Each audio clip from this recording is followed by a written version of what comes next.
मूर्तिजापूर तालुक्यातील 191 अंगणवाडी केंद्रांना भेटी देण्यासाठी आणि त्यांचे कामकाज तपासण्यासाठी अधिकारी वर्गाला दररोज तालुक्यातील ग्रामीण भागात जावे लागते। मूर्तिजापूर तालुका भौगोलिक दृष्टीने खूप मोठा असल्याने दुचाकी वाहनाने अंगणवाडी केंद्रांना भेटी देणे शक्य होत नाही। मात्र गेल्या 10 वर्षापासून या तालुक्यातील एकात्मिक बाल विकास प्रकल्प अधिकारी कार्यालयाकडे शासकीय वाहनही उपलब्ध नाही।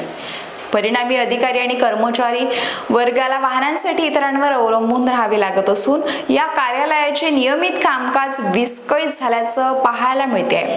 2014 ते 15 पूर्वी या कार्यालयाकडे एक शासकीय वाहन उपलब्ध होते, मात्र ते वाहन खराब झाल्याने शासनाने ते मोडीत काढले। त्यानंतर नवीन वाहनांसाठी वारंवार प्रस्ताव सादर करण्यात आले, परंतु अद्यापही शासनाने कोणतेही वाहन इथे उपलब्ध करून दिलेले नाहीये। अंगणवाडी केंद्रांना भेटीसाठी असलेले शासकीय वाहन भंगार अवस्थेतही पाहायला मिळते।